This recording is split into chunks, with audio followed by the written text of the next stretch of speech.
Hello everyone. Today I am going to explain our new topic corrosion. Corrosion का meaning होता है rusting, इन हिंदी जंग लगना। corrosion, रस्टिंग और जंग लगना हम इसे बोलते हैं। इम्पॉर्टेंट टॉपिक है corrosion कैसे होता है। Eaten away of metal by the reaction of atmospheric air and moisture. देखिए, कोई भी मेटल जब मॉइस्चर्स के कांटेक्ट में आती है या एटमॉस्फेयर की एयर के कांटेक्ट में आती है या वाटर के कांटेक्ट में आती है तो वो धीरे धीरे क्या होती है, स्पॉइल होना स्टार्ट हो जाती है। और मेटल का स्पॉइल होना ही क्या कहलाता है, कॉरोजन या रस्टिंग। अब देखिए, रस्टिंग बहुत सी मेटल्स में क्रिएट होती है। आयरन में हम क्या कहते हैं, रस्टिंग ऑफ आयरन।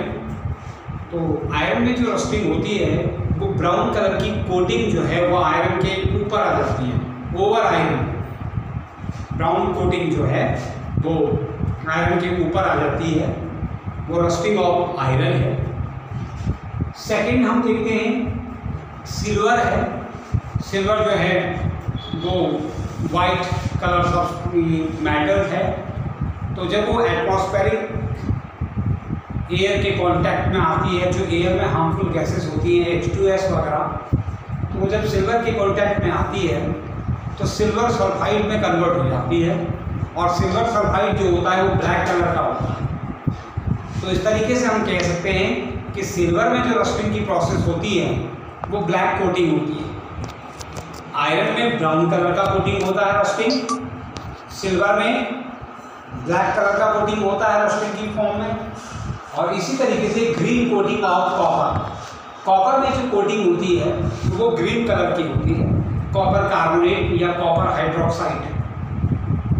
तो इस तरीके से तीन तरह की हमने मेटल्स में यहाँ पे रस्टिंग देखी है। आयरन की ब्राउन कलर का,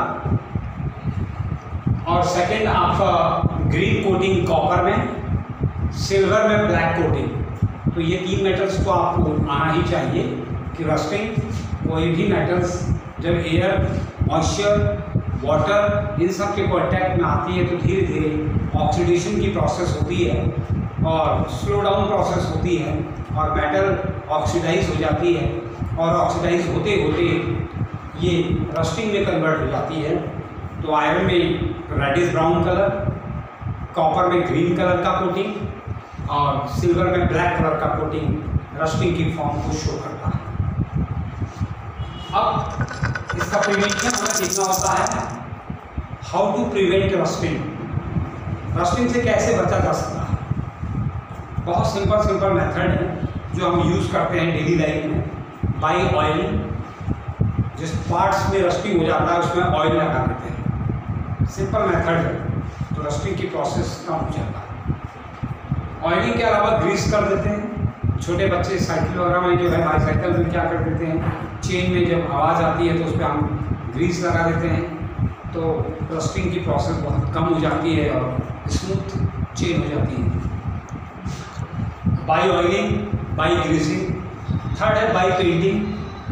पेंट कर देते हैं रस्टिंग वाली जगह पे। जब पेंट कर देते हैं तो ऑयल तो वाटर वहाँ पर पेंट वाली जगह पे रुकता नहीं है और रस्टिंग से बचा जा सकता है। तो ये तो बहुत डेली लाइफ डोमेस्टिक हमारा प्रिवेंशन है, जो सिंपल प्रिवेंशन है। बाई ऑयलिंग, बाई ग्रीसिंग और आपका बाई पेंटिंग। कुछ साइंटिफिक होते हैं, गैल्वेनाइजेशन है, ये प्रोसेस बहुत चलता है। गैल्वेनाइजेशन की प्रोसेस क्या है जो रस्टिंग से प्रिवेंट करती है। गैल्वेनाइजेशन का मतलब है coating of zinc over iron. Iron के ऊपर जिंक की कोटिंग करना। जो मोर रिएक्टिव मेटल है ना, और जो लेस रिएक्टिव मेटल है उसके ऊपर जो है मोर रिएक्टिव मेटल की कोटिंग चढ़ाई जाती है। Al, Zn और Fe से ऊपर Zn है तो जिंक की कोटिंग हम करते हैं ओवर आयरन, आयरन के ऊपर। और इस तरीके से आयरन को रस्टिंग से प्रिवेंट किया जा सकता है।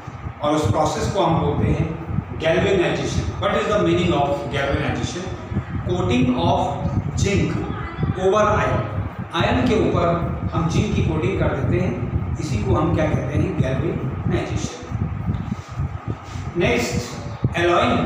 एलॉइंग बहुत इंपॉर्टेंट है। ये एलॉइंग एक ऐसी प्रॉपर्टीज होती है जो मेटल की प्रॉपर्टीज को थोड़ा इम्प्रूव करती है, उसमें एलॉय का यूज करते हैं। Improving the properties of a metal. Metal की प्रॉपर्टी को इम्प्रूव करने के लिए हम एलॉय कर देते हैं। एलॉइंग बहुत डेली लाइफ का इसमें हम एग्जांपल आपको देखते हैं। जो गोल्ड होता है, गोल्ड को हम ये कहते हैं, आपने सुना होगा कि ये गोल्ड जो है वो 24 कैरेट का गोल्ड है, 24 carat gold. But 24 carat gold होता नहीं है, क्योंकि 24 कैरेट जो गोल्ड होता है वो बहुत सॉफ्ट होता है, और फिर उसको हम कैसे उससे ज्वेलरी बना सकते हैं? इतना सॉफ्ट गोल्ड कैसे वो डिज़ाइन में कन्वर्ट होगा? इसलिए गोल्ड इसमें तो उसमें मिक्सिंग कर देते हैं, और मिक्सिंग करते हैं किसकी? सिल्वर और कॉपर की। गोल्ड में जो एलॉइंग होती है वो कौन सा मेटल है जिसमें गोल्ड में एलॉय होता है? सिल्वर और कॉपर। AgCu हम उसमें मिक्स कर देते हैं गोल्ड में, ताकि गोल्ड क्या हो जाए? हार्ड हो जाए, सॉफ्ट से हार्ड हो जाए, मिक्सिंग हो जाती है उसमें। तो फिर वो क्या कहलाता है? 22 कैरेट गोल्ड। 22 कैरेट गोल्ड में कन्वर्ट हो जाता है 24 कैरेट गोल्ड से। मतलब 2% उसमें क्या हो जाती है? इम्प्योरिटीज ऐड हो जाती है। 2% का मतलब 2% उसमें एलॉइंग होगी। गोल्ड तो मेटल है, उसके साथ उसमें एलॉय कर देते हैं। किसका? कॉपर और सिल्वर। गोल्ड में जो एलॉइंग होती है वो कॉपर और किसकी होती है? सिल्वर की। 2 पार्ट्स हम इसमें क्या लेते हैं? 20 पार्ट तो गोल्ड होता है और 2 पार्ट क्या होता है इसमें? कॉपर और Ag। तो इस तरीके से जो गोल्ड मार्केट में आता है वो 22 कैरेट गोल्ड के नाम से आता है। 22 कैरेट का मतलब यही है कि उसमें 2% इम्प्योरिटीज़ है। मतलब वो इम्प्योरिटीज़ मतलब गोल्ड से अदर मेटल को एलॉय किया गया है।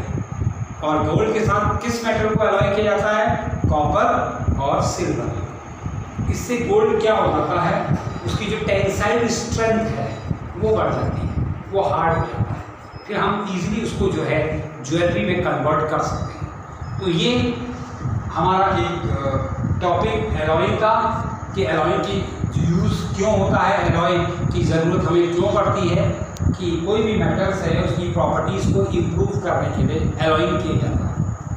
तो 24 कैरेट गोल्ड और 22 कैरेट गोल्ड में क्या डिफरेंस है?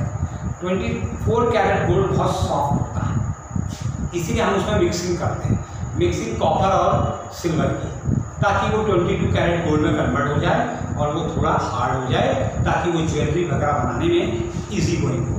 तो इसलिए उसमें 2 पार्ट जो होता है कॉपर और सिल्वर को हम मिक्स करते हैं। तो गाइस आज हमने आपको ये बताया कि कॉरिजन क्या है, कॉरिजन के how to prevent corrosion, corrosion से हम कैसे कैसे बच सकते हैं, by oiling, by greasing, by painting, galvanisation.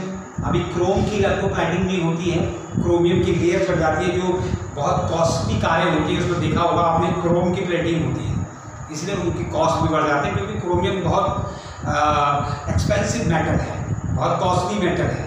तो इसलिए क्रोम प्लेटिंग वाली जो कारें होती है वो काफ़ी कॉस्टली होती है ऑर्डिनरी कारों के मुकाबले। और इस तरीके से क्रोम प्लेटिंग होती है, इलेक्ट्रोप्लेटिंग होती है, गैल्वेनाइजेशन होता है, जिंक की कोटिंग कर देते हैं आयरन के ऊपर, वो गैल्वेनाइजेशन है। और फिर हमने नेक्स्ट आपको पूरा टॉपिक बताया एलॉइंग के बारे में, alloy improving of metals, metals को इम्प्रूव करने के लिए एलॉइंग की जाती है। गोल्ड का एग्जांपल दिया, 24 कैरेट गोल्ड और 22 कैरेट गोल्ड में क्या डिफरेंस है। 22 कैरेट गोल्ड में कॉपर और Ag उसमें मिक्स कर देते हैं 2%। तो ये आज का हमारा टॉपिक था। पसंद आए तो लाइक कीजिए, सब्सक्राइब कीजिए। Thank you.